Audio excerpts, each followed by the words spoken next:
All right. Hello, everyone. Welcome to this lecture from Phenomenology to Lacan. This is, well, a description of my journey into psychology and the borderline between psychology and philosophy. And hopefully you will find this interesting and also helpful. I will try to outline, or rather to step along the different concepts in a way which will work for you even if you don't have that much background within this domain. That's my that is my intent anyhow. So let's begin. So this is a quite common motif when we talk about psychology or philosophy. You have the cycle of life, which is the morning, the midday, and the afternoon, the evening. And I think it's good to bring this up in the beginning, just to give the overarching context of this.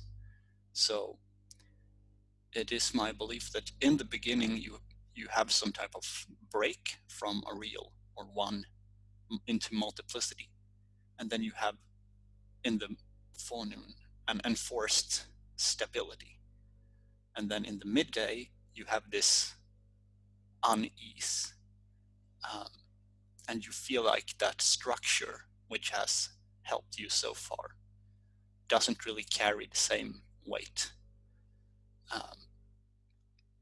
And if I just read this here, break from one into multiplicity, enforcement of symbolic order, man as a being of language, das Unbehagen in der Kultur of a divided subject, and the consecutive symbolic deconditioning. That would be for me from phenomenology to Lacan, and then this recovery of the empty subject, disengaged from one's fantasy constellation. That would be partly Lacan and partly something else, which will be the topic of the second lecture. But my intent here is to go from phenomenology to Lacan in a methodical way. So if we start with Heidegger, Heidegger thought that philosophy had started out in a wrong way with the Greeks, right? His belief was that what should be emphasized is being. And then phenomenology talks about your experience as real, right? I think that's a very good foundation if you, let's say, you're not aware that you have an internal structure or belief structure or what you want to call it. Then that provides you with a very solid ground framework, I would say. Because, I mean, you experience your reality as real, right? So why not take that as the baseline? And then you have this idea that being is, you can say that it's a field of information. And from that, you derive your own structure. So at least initially, I would say, being is always inframed, right, by a certain set of axioms. And this brings us to Jordan Peterson with value structures and archetypes, right? And the way I see this is the step from being as inframed and different types of framing, right? Because you could argue that every person lives in their own reality, which is enframed by a certain set of presuppositions.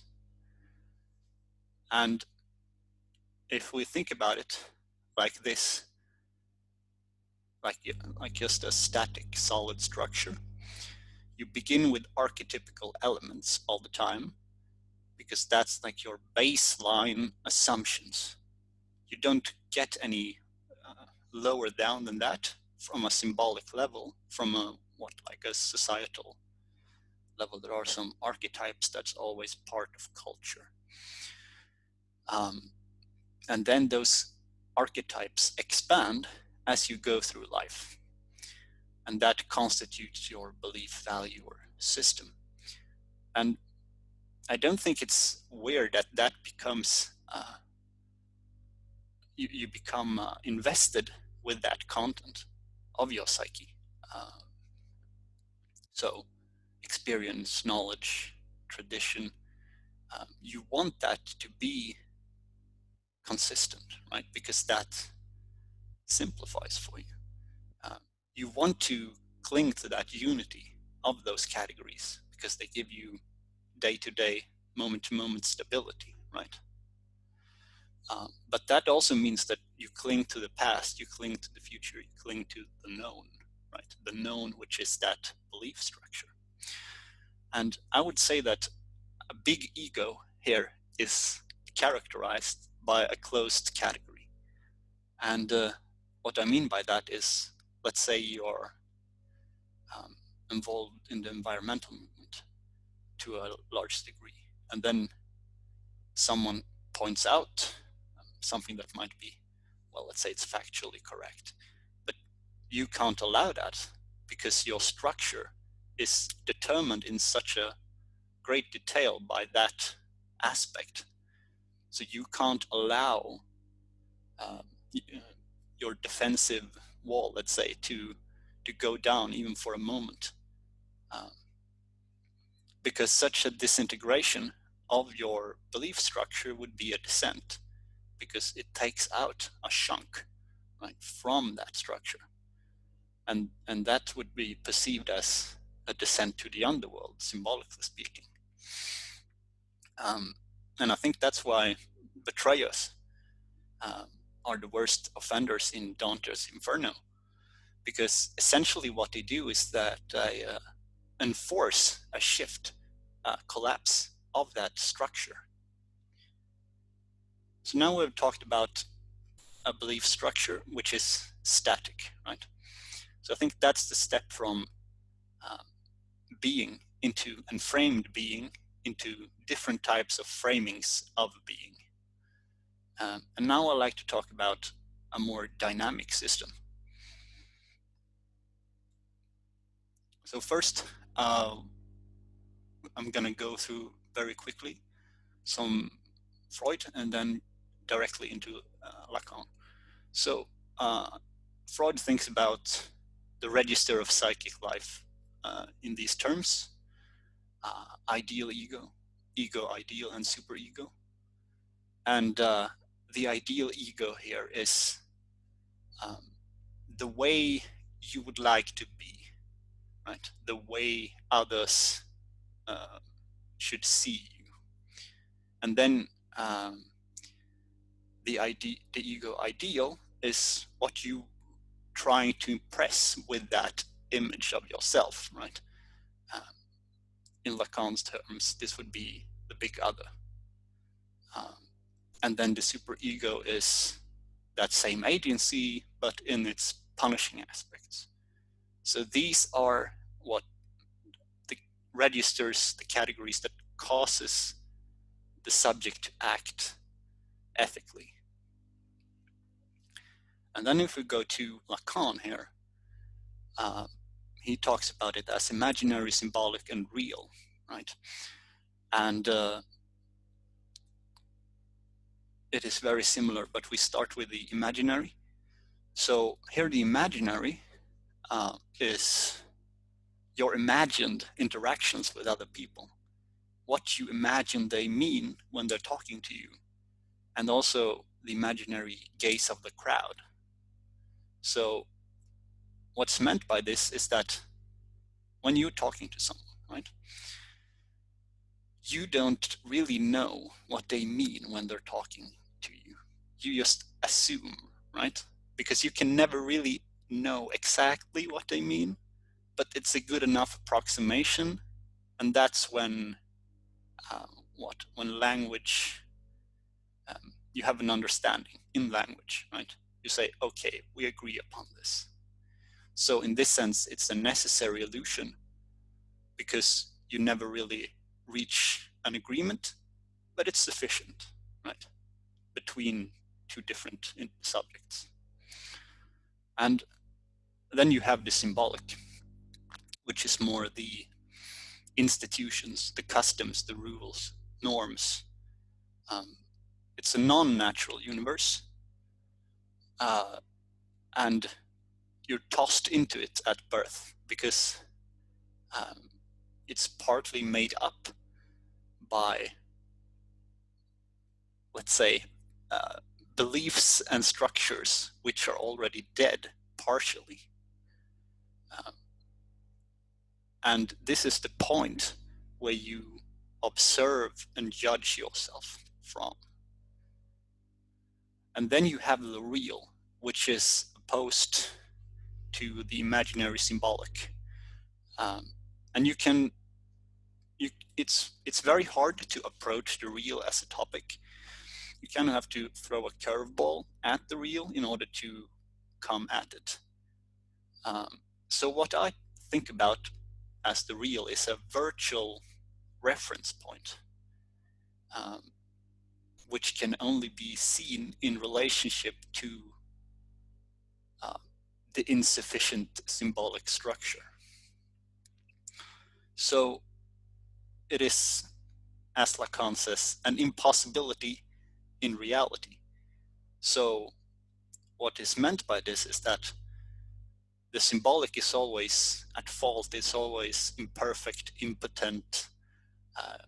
It can never really accomplish what it's supposed to do. And through that impotence, through that failure, you can see this virtual dimension, which is the perfect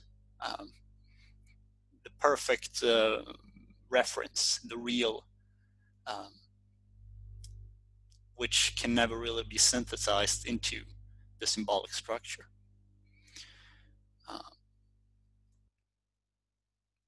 Okay, so now I want to place that registers of the psyche into language. And in order to do that, we need to talk about signifiers and quilting points.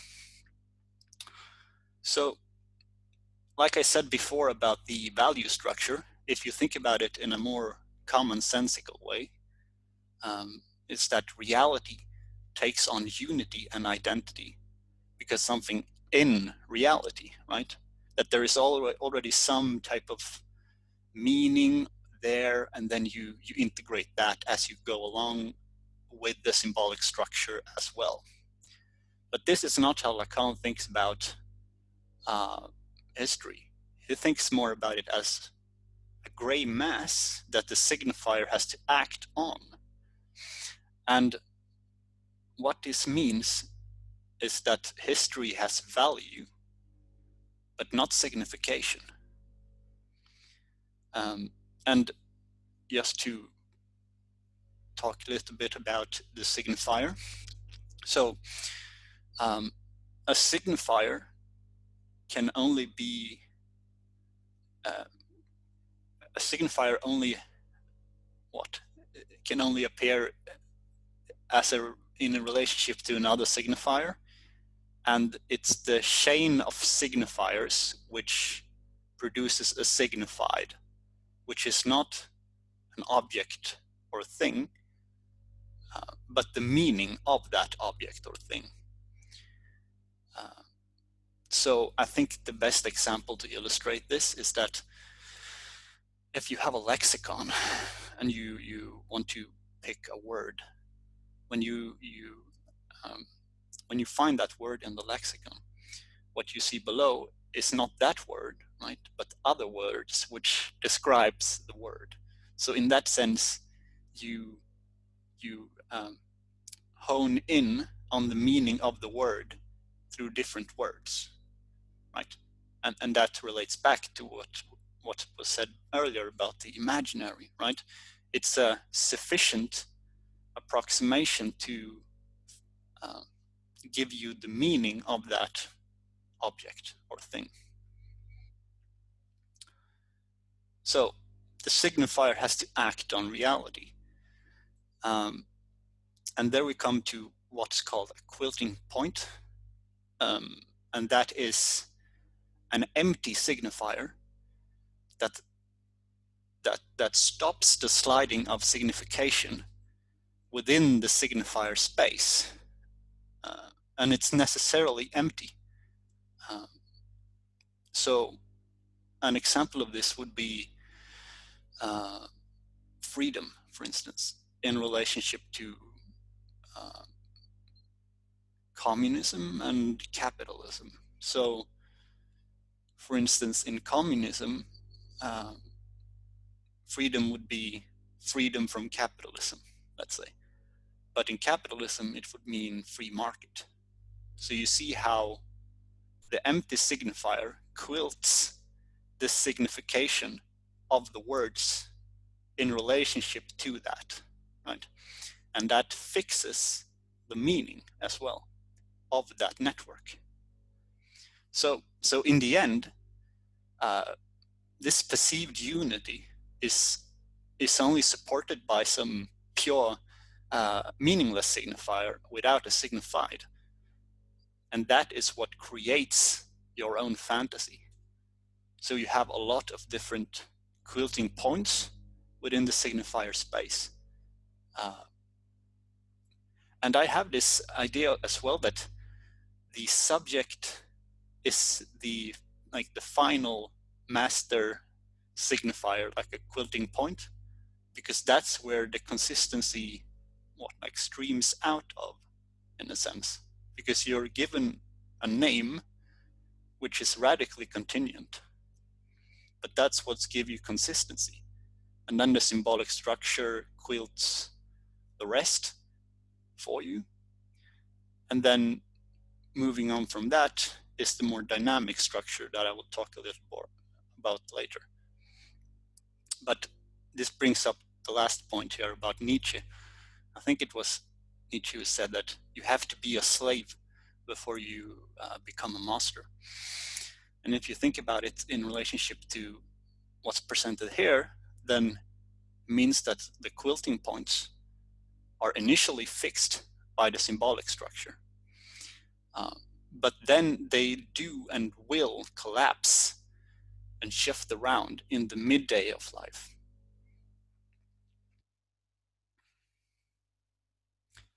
So if we return to the triadic structure here, this is just a different representation. I think it's pretty useful if we talk about the reality as imaginary symbolic as opposed to the real. And here we add language, right, into this structure. So that makes it more dynamic, because now we can explain the shifts of signification within that structure. So here the real emerges as a crack or a break within that structure and destabilizes it. And that's perceived as traumatic, shocking, and painful, because what you thought was previously solid categories, right? Previously solid, well, it's essentially the quilting points that start to shift around and the meaning starts to slide around. And you thought that wasn't unity. And then based on how much, right? It can either be one of them or it can be every single one at the same time. And I think essentially that is why the subject becomes divided, because it's stuck between real and reality. And if you are at the innermost circle there is no consistency for you, because you're just what? You're just sawing off the base of that value structure, let's say, all the time. You're never allowing this perceived unity, but then again, you have no consistency, you have no continuity then.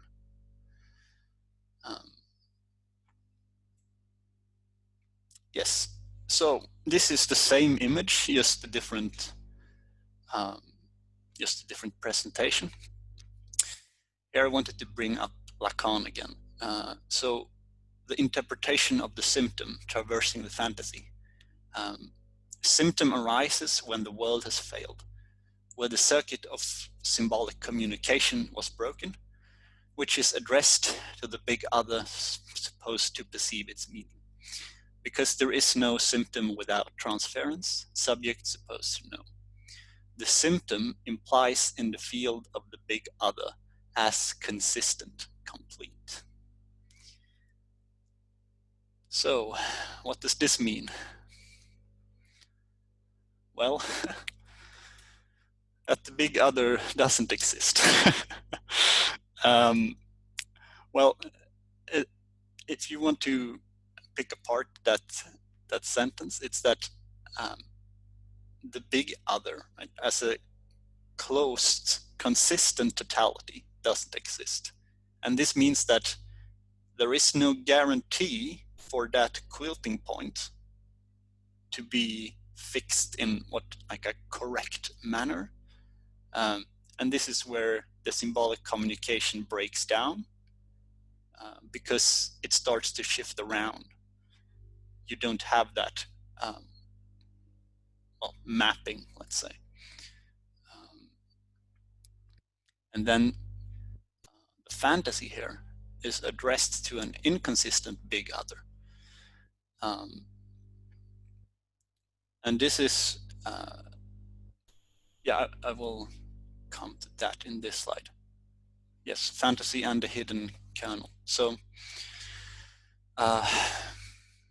fantasy is on the side of reality. It supports that which gives consistency to what we call reality. So this means that fantasy hides the symptom, which is the inconsistency of this value structure or imaginary symbolic reality. And for Lacan here on fantasy, he says that before being caught in a symbolic misrecognition, the subject is trapped by the other through a paradoxical jouissance in the midst of it, through the secret supposed to be hidden in the other. So for me, this means that the screens of desire hide the fact that the symptom masks the real of our desires. And this is the paradox. This is the imposition between fantasy and desire. And I think this is called the first level of negation, which is when the first crack appears in the symbolic structure. And here you get what's called bad infinity. So so either you repair that value structure, right? Because it was previously static. So you have to fill it up with something. So that would be a descent and a return, right? Symbolically speaking. But that process is a bad infinity because you don't see the structure for what it is. And then you have this continuous process, like I try to illustrate here with the image, that you just circle around the real all the time. You're never really dealing with that problem. And then you get this bad infinity loop around your desire. So for Lacan, the solution to this is synthome, which is the synthesis between fantasy and a symptom. So since the symptom can be analyzed because it implies a consistent big other, because it is your desire, and then you can analyze that. But then the fantasy is implicitly inconsistent, since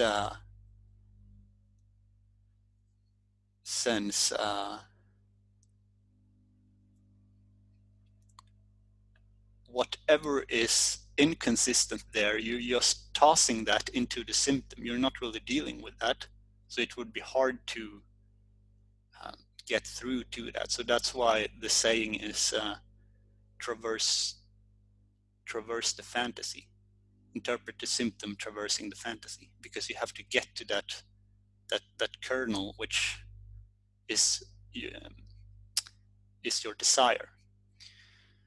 And I think, at least in part, this is what Hegel is talking about when he says absolute knowledge, that it's a subjective position which can accept contradiction as an internal condition of every identity.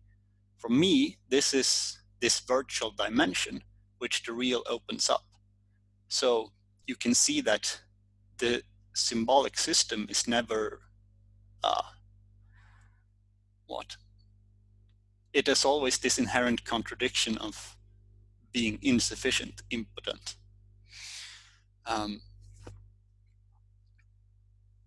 So then why doesn't it just dissolve then? That's because it is exactly this jouissance, and also that we're libidinally invested in that structure. So I'd say that the process is that first you perceive that there is a crack in that symbolic structure. That's the first thing that appears. Let's say in the forenoon of life. And then you have this separation where in the alienation you perceive that your duty within that symbolic structure is not equal to your desire, right? And then the separation becomes that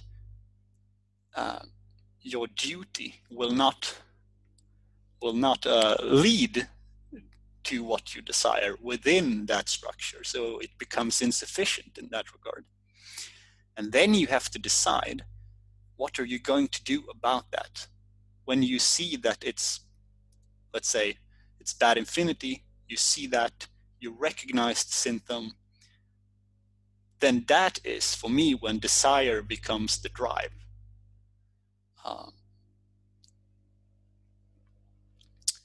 And the moment that I got that connection was when I reread this desire is the desire of the other. Because, well, if the other offer themselves to you as an object of desire through transference, then what you have to do is to, well, slap away that, right? Disregard the fantasy screen. And then what's left there is only the other in their radical otherness. And that is a very disorienting thing to realize, because it's like the whole interpretive structure that you had before was to keep you from having that realization every time you meet someone, because you have an image, a word related to that person, which simplifies them. But it's a very big twist. And then that is also the end of the psychoanalytic process with the identification with the symptom. And then to recognize in the real of that symptom is the only support of being. But then, but then I would argue that we're still in language And I think we can go a bit further there.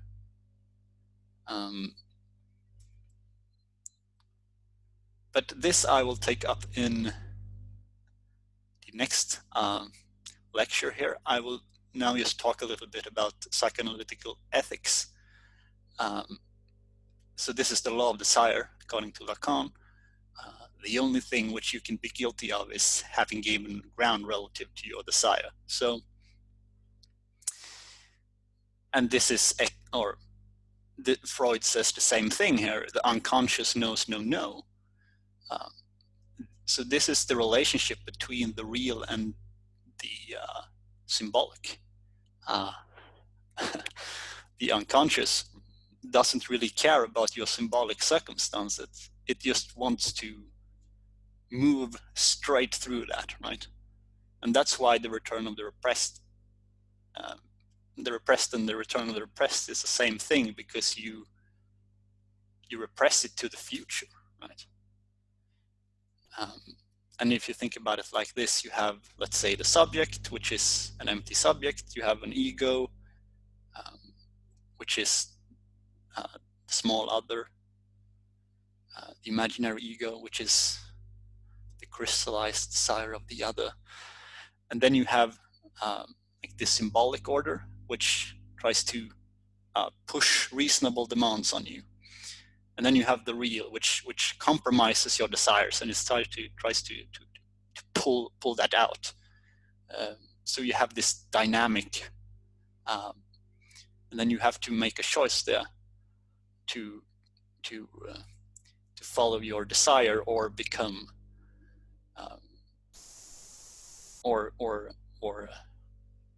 well, break the law of desire.